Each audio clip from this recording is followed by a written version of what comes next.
Ալիևի դառը հիշողություններում շարունակում է խորը սպիացած մնալ Հայաստանի եւ Ադրբեջանի միջև տարբեր բանակցային գործընթացներում ԵԱՀԿ Մինսկի խմբի անդամների միջնորդությամբ կոնֆլիկտային իրավիճակը հարթելու հայտարարություններն ու առաջարկները։ Ալիևը նեղացած երեխայի պես տարբեր առիթներով բողոքում էր, դժգոհում, որ օրինակ իրեն փակ դռների հետևում ստիպում են ճանաչել Արցախի անկախությունը։ Նա միշտ է դժգոհել ԵԱՀԿ Մինսկի խմբի ձևաչափից, աշխատանքից։ Political means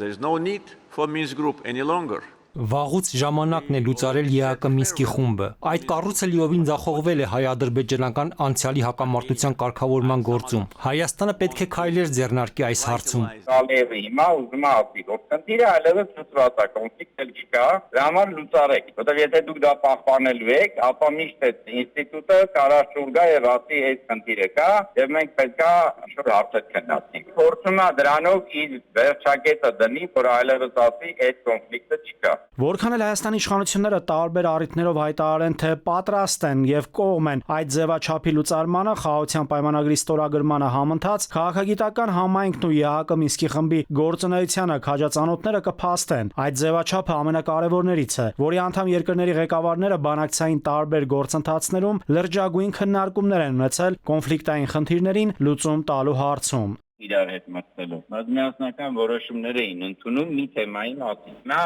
այս իմաստով եթե նայեք, նույնիսկ իրանք չեն խոսում լուծարման մասին։ Բողոքում են, որ չի հասկացում, որտեղ հարաբերությունները վատ են եւ այլն եւ այլն։ Բայց այդ միասին չեն լուծարում, որովհետեւ դեռ իրար շահերի մեջ կա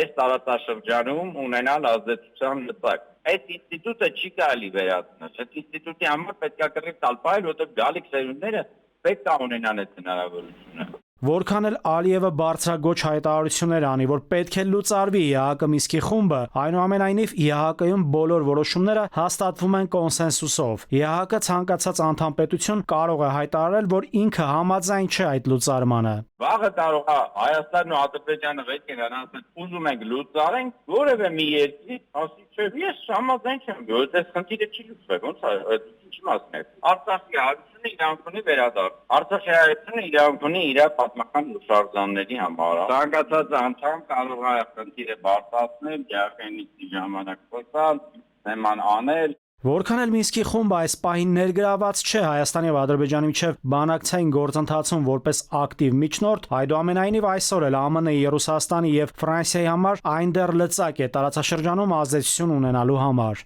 Ալիևը շատ լավ է հասկանում, որ սա պարզապես թեմա է Հայաստանի վրա ճնշում օգտագործելու։ Օգտագործումը եւ ճնշումները վերջական պարտության նման։ 2021-ին Ալիևն ու Էրդողանը Շուշիում հռչակագիր ստորագրեցին, ինչը երկու երկրների հարաբերությունները դաշնակցային մակարդակի հասցնելուն էր ուղղված։ Քաղաքագետի ձևակերպմամբ այդ հռչակագրի ստորագրումից հետո ինչ ձևաչափ էլ առաջարկեն Ադրբեջանն ու Թուրքիան, եղբայրական այդ երկրների համար այն տարածաշրջանային առևտրի ֆորմատ է դառնալու։ Այդ հարթակում ըստ քաղաքագետի ամեն ինչ քննարկվելու է բացի Արցախի հարցից։ Հենց այդ հարթակներից է 3+3 ձևաչափը, որտեղ ըստ մասնագետի Արցախյան կոնֆլիկտի թեմա ընդհանրապես չի կարող լինել։ Նաիրի Մուրադյան, ժամը լրատվական։